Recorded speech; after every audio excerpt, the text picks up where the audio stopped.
समीचीन विकल्पों का सम्यक समाधान। सुनिए परम पूज्य श्रमण श्री सुप्रभ सागर जी महाराज के मुखारबिंद से YouTube चैनल सुप्रभ उवाच पर शुभाशीष परम पूज्य श्रमणाचार्य 108 श्री विशुद्ध सागर जी महाराज। सानिध्य श्रमण सुप्रभ सागर जी महाराज, श्रमण प्रणत सागर जी महाराज। पुणे आर्जक श्री रविंद्र जयश्री, कुमारी परिणा गहाणकर अमरावती, 100 मोक्षता राजस डोन गावकर औरंगाबाद। ओम नमः सदेव। नमो नमः सतहितं कराय वीराय भव्यां भुजभास्कराय अनंतलोकाय सुरार्चिताय देवादिदेवाय नमो जिनाय देवादिदेवाय नमो जिनाय। पंच परमिष्टि भगवान की परम पूज्य आचार्य भगवंत गुरुवर विशुद्ध सागर जी मुनि महाराज जी की, परम पूज्य मुनि श्री सुप्रभ सागर जी महाराज जी की,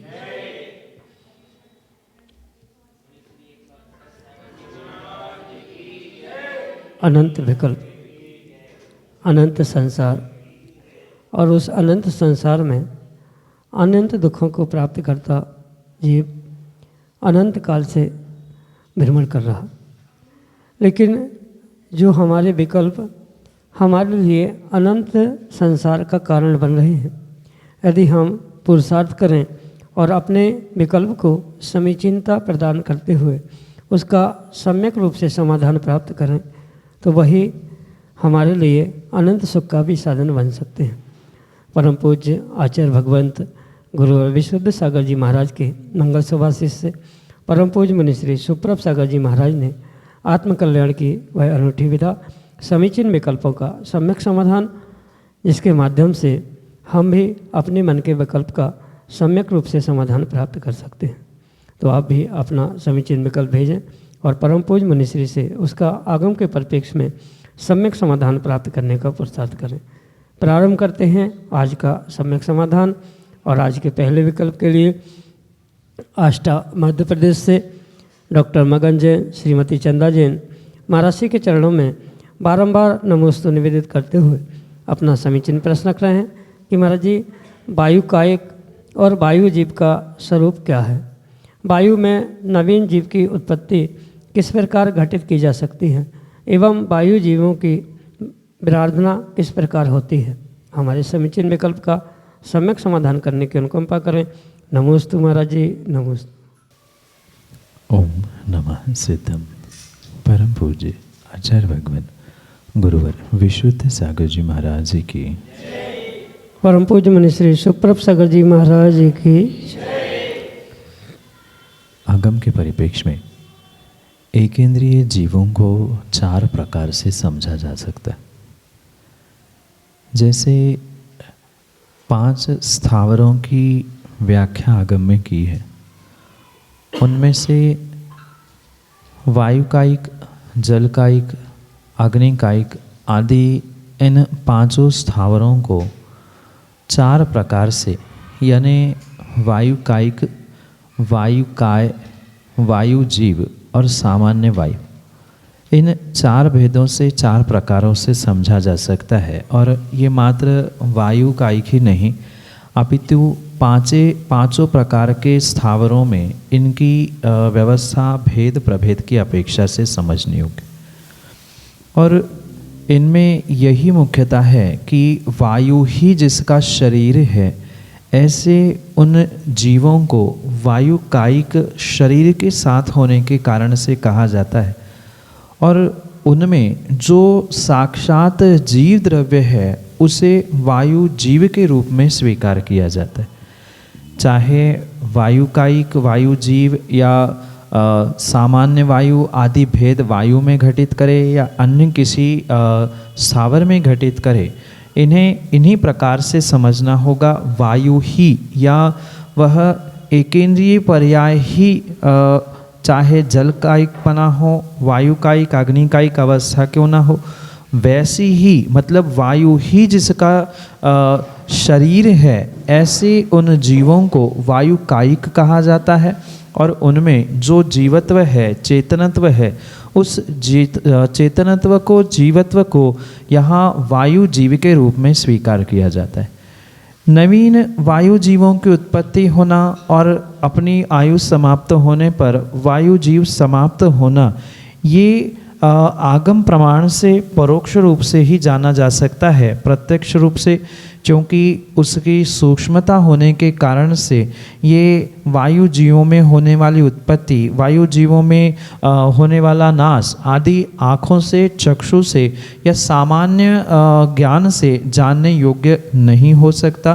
पर आगम में दिए गए प्रमाण और अनुमान प्रमाण आदि परोक्ष प्रमाणों से ये पक्का घटित किया जा सकता है कि वायुकायिक जीव भी उत्पन्न होते हैं, नष्ट होते हैं। किस प्रकार से उत्पन्न होते हैं? जो उनकी अवगाहना है, उस वायु को ही शरीर बनाते हुए जीने की जो व्यवस्था है, वह अपनी आयु समाप्त करते हुए दूसरी अवस्था को प्राप्त करेंगे और उसी स्थान पर उस वायु को, वायु के परमाणुओं को, चूँकि पौद्गलिक होने से उसे अपना शरीर बनाते हुए उस स्थान में जन्म लेना, ये ही उन वायु जीवों के उत्पत्ति जन्म के लिए व्यवस्था घटित की जा सकती है। रही बात विराधना की, वायुकायिक जीवों की, तो वायु ही उन वायुकायिक जीवों का शरीर होने के कारण से, जैसे पंखा, कूलर आदि जो साधन हैं जिनके माध्यम से वायु को, हवाओं को बिलोड़ा जाता है, मतलब हवाओं को चलाया जाता है, स्थिर है तो उनको हिलाना, हिल रही है वायु तो उन्हें स्थिर करना, ये जितना भी वायु के संबंधित कार्य किया जा रहा है, वहाँ पूर्ण रूप से वायुकायिक जीवों की विराधना होती है। चाहे कितनी ही तीव्र मंद गति से की जाने वाली पंखा आदि के माध्यम से हवा क्यों ना हो, वहाँ उस वायुकायिक जीवों को चलायमान करने के कारण से वहाँ उनकी विराधना हो सकती है। और जहाँ साक्षात बड़े बड़े पंखे, कूलर आदि साधन लगे हैं, वहाँ तो उन छोटे छोटे वायुकायिक जीव जो दृष्टिगोचर नहीं होते, उनका भी प्रत्यक्ष रूप से विराधना होने का पूर्ण रूप से संभावना आगम प्रमाणों से ही जानी जा सकती है। पुनः ध्यान रखिए, क्योंकि ये सूक्ष्म होने के कारण से किस प्रकार से विराधना हो रही है, किस प्रकार से उन पर उत्पत्ति हो रही है, ये चाक्षुष नहीं है। आगम प्रमाण, परोक्ष प्रमाण, अनुमान प्रमाण आदि प्रमाणों से ही इस बातों को घटित किया जा सकता है। और उस श्रद्धान की अपेक्षा से ही इस विराधना और उत्पत्ति आदि का निर्णय वायुकायिक आदि सभी जीवों के साथ साथ घटित करने की आवश्यकता है। यही आपके लिए सम्यक समाधान। संतोष जैन, अहिंसा, टीकमगढ़, मध्य प्रदेश से अगले समीचीन विकल्प करेंगे। नमोस्तु भगवान, नमोस्तु भगवान, नमोस्तु।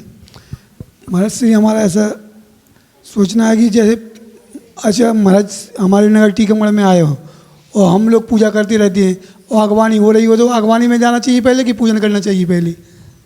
ये हमारा प्रश्न है महाराज जी, इसका समाधान दें। नमोस्तु स्वामी, नमोस्तु, नमोस्तु भगवान। एक सम्यक दृष्टि जीव को सच्चे देव, सच्चे शास्त्र और सच्चे गुरु एक ही श्रेणी में देखने योग्य है।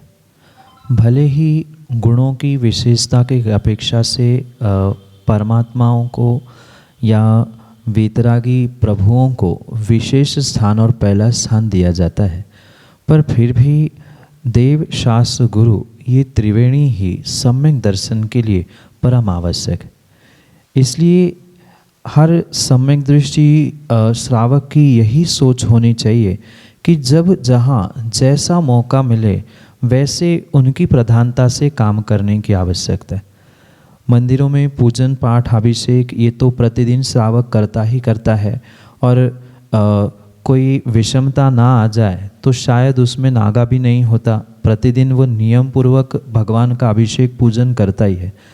पर माना कि पूजन अभिषेक करने के अलावा कभी उसे जिनवाणी सुनने का मौका मिल रहा है, तो पूजन अभिषेक आदि का समय बदलते हुए निर्ग्रंथों से जिनवाणी सुनने का पुरुषार्थ करने से ही सच्चे शास्त्र को आत्मसात करने के लिए या सच्चे शास्त्र को पूजने के रूप में फल प्राप्त हो सकता है। जैसे बहुत सारे नगरों में हम लोग भी देखते हैं कि प्रातःकाल की अगवानी होती है तो अधिकांश लोग पूजन पाठ में उलझे रहते हैं कि भगवान की पूजन कैसे छोड़ देंगे।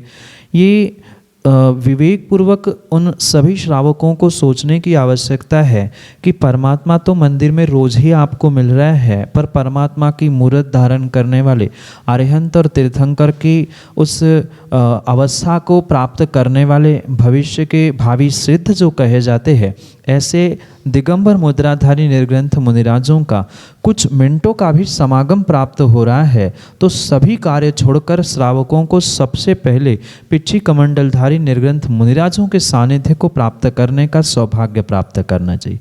क्योंकि भगवान की पूजन पाठ अभिषेक करने से भी पुण्य मिल रहा है।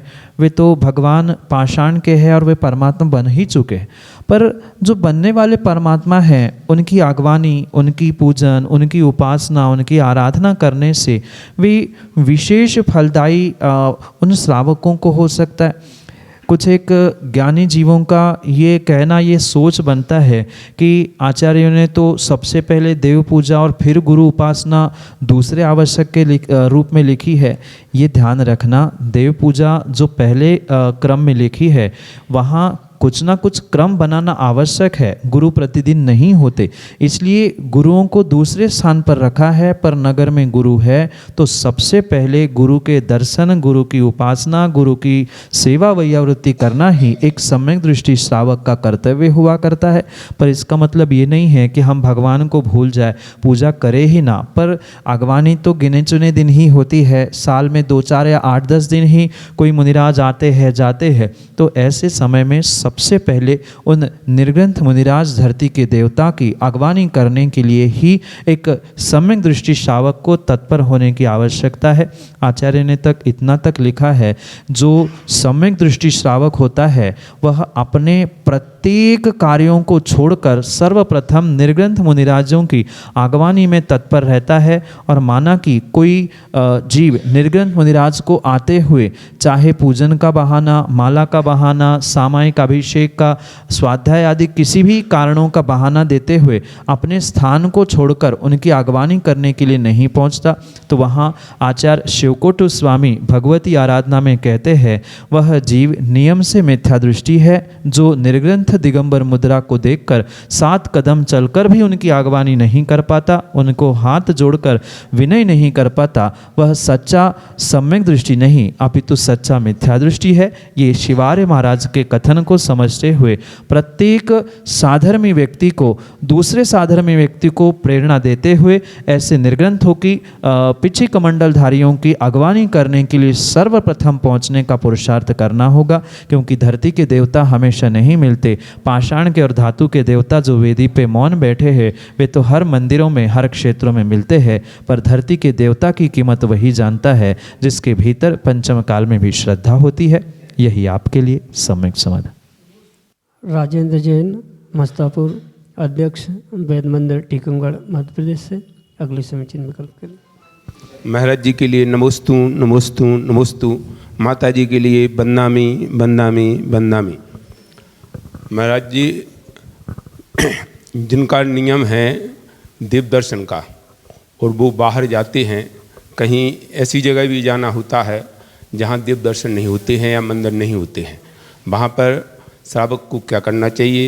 एक तो ये शंका है, और दूसरी शंका ये है कि धर्मशाला में पंखे, एसी, गीजर लगे हुए हैं और धर्मशाला किराए पे देते हैं और श्रावक उनका उपयोग करते हैं, तो उसमें पदाधिकारी को दोष लगता है कि नहीं लगता है? एक जैन श्रावक का प्रतिदिन जिनेंद्र देव के दर्शन का नियम होना ये आवश्यक कार्य उसके जीवन में हुआ करता है। और कायदे से जिन्होंने ऐसा नियम लिया है, संकल्प लिया है कि हमें प्रतिदिन जिनेंद्र देव के दर्शन करने हैं, उन्हें बुद्धिपूर्वक, संकल्प पूर्वक उन स्थानों में जाना ही नहीं चाहिए जिन स्थानों में उनका नियम टूटे, क्योंकि ये वर्तमान में व्यवस्थाएं चल रही है कि बाहर की छूट है, नियम हमने इतना ही लिया है, नहीं है तो विषमता में क्या करें। कायदा तो यही है कि प्रत्येक जैन श्रावक को 24 घंटे में एक बार कम से कम जिनेंद्र भगवान के दर्शन करने ही चाहिए। जिनके नाम से हम जैन हैं, अगर उनके ही दर्शन नहीं किए जा रहे हैं तो फिर हम जैन किस कारण से और किन की बदौलत कहे जा रहे हैं, ये सोचने समझने का विषय।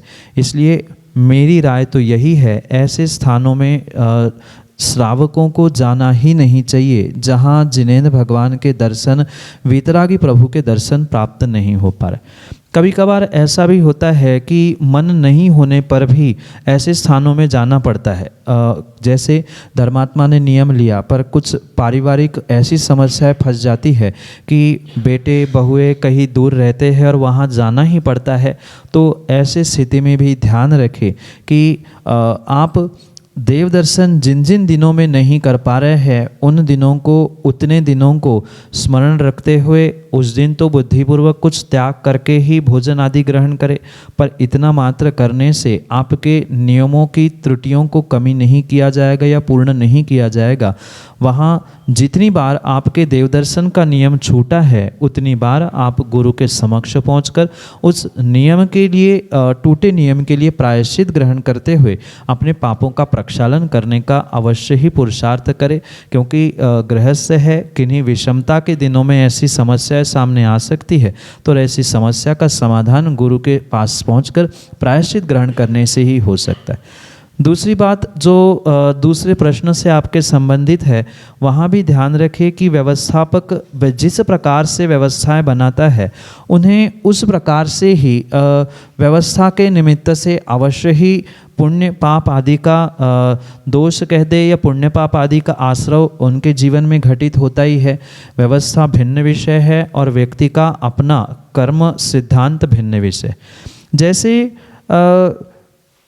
तीर्थंकर आदिनाथ भगवान के भी विषय में हम समझते हैं कि राजकुमार अवस्था में या राज्य अवस्था में उन्होंने राजा की या प्रजाजनों की व्यवस्था बनाने के चक्कर में जो किन्हीं त्रियंचों पर मुसिका लगाने की बात की थी, उस व्यवस्था के कारण भी कर्मबंध हुआ था। जबकि उनका अभिप्राय किसी को दुख देना नहीं था, पर फिर भी ऐसे कर्म का आश्रय हुआ कि 6 महीने तक उन्हें आहार नहीं प्राप्त हुए, विधि प्राप्त नहीं हुई।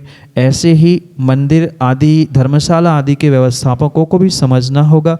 अगर कृतकारी तन्मोदना से किसी प्रकार से हिंसा दोष आदि लग रहा है, श्रावक प्रयोग करेगा, आप साधनों को वहाँ नहीं उपलब्ध कराओगे तो श्रावक वहाँ आएगा नहीं, और नहीं आएगा तो व्यवस्थाएं बनेगी नहीं। व्यवस्था बनाने के लिए आपने लगाया है तो दोष भी लगेगा, तो ये बहुत बड़ी समस्या हो सकती है। फिर व्यवस्थापक जाएंगे कहाँ, वे करेंगे क्या। मैं पुनः यही बात कहता हूँ कि व्यवस्था के रूप में होने के उपरांत आप गुरुजनों के पास पहुँचकर वर्ष के लिए, 6 महीने के लिए, 4 महीने के लिए इन व्यवस्थाओं को लेकर जो भी दोष लगे हैं उनके लिए प्रायश्चित ग्रहण करने का प्रयास करें, और प्रायश्चित से ही इसका प्रक्षालन करके अपने आप को, अपने कर्म बंधों को और अपने दोषों को व्यवस्थित करने का या निर्मूलन करने का प्रयास करें।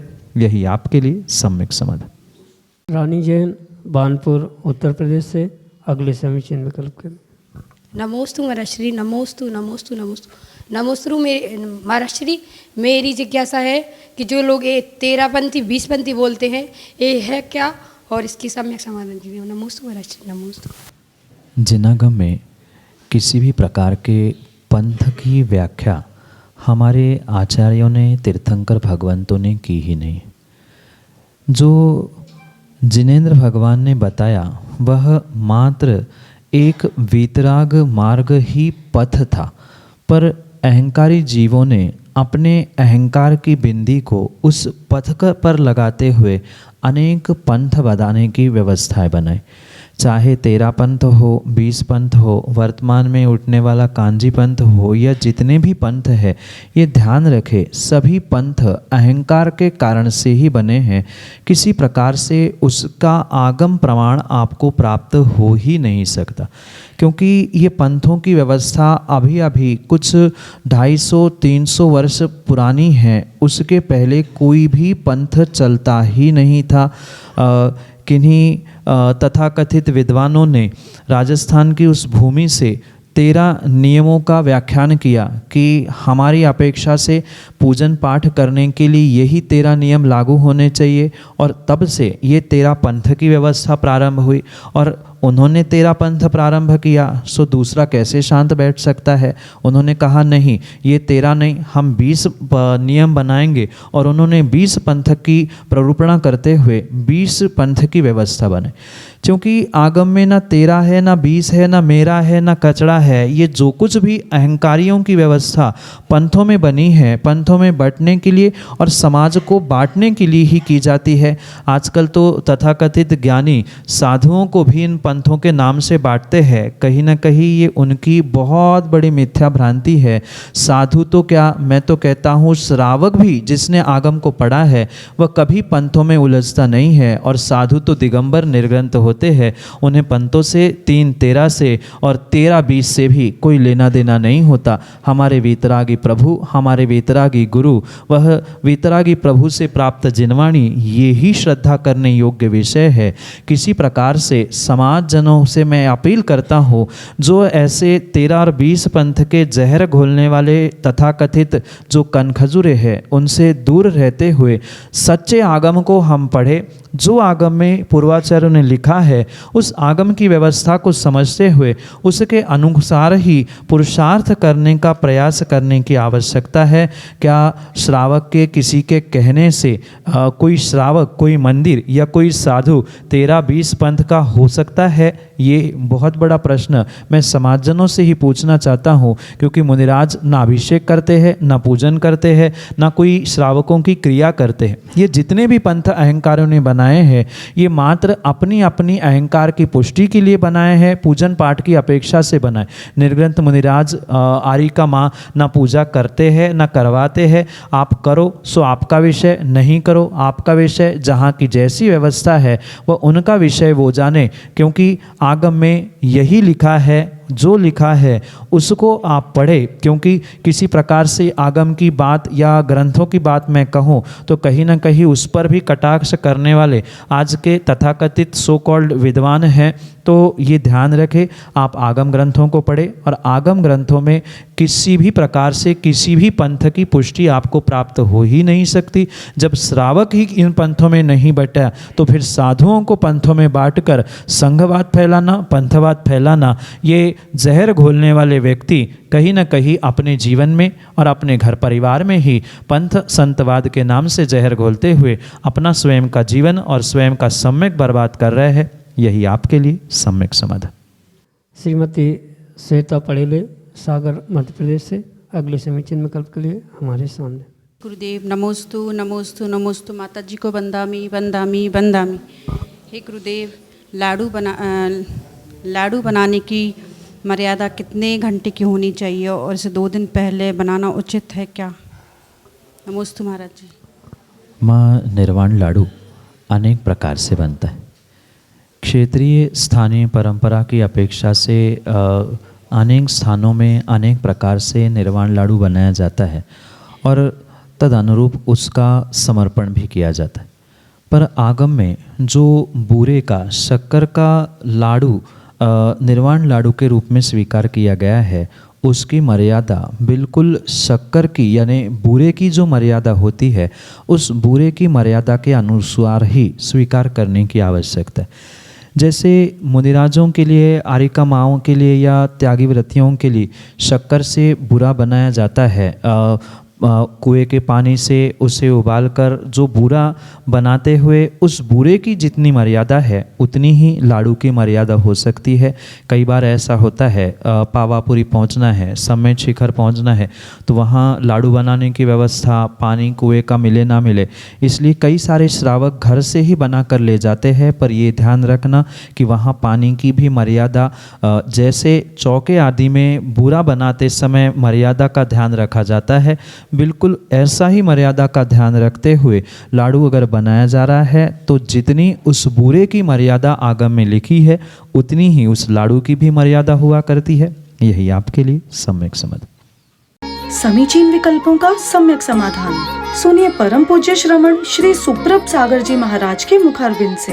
YouTube चैनल सुप्रभ उवाच पर शुभाशीष परम पूज्य श्रमणाचार्य 108 श्री विशुद्ध सागर जी महाराज। सानिध्य श्रमण सुप्रभ सागर जी महाराज, श्रमण प्रणत सागर जी महाराज। पुण्य आर्जक श्री रविंद्र जयश्री, कुमारी परिणा गहाणकर अमरावती, 100 मोक्षता राजस डोण गावकर औरंगाबाद।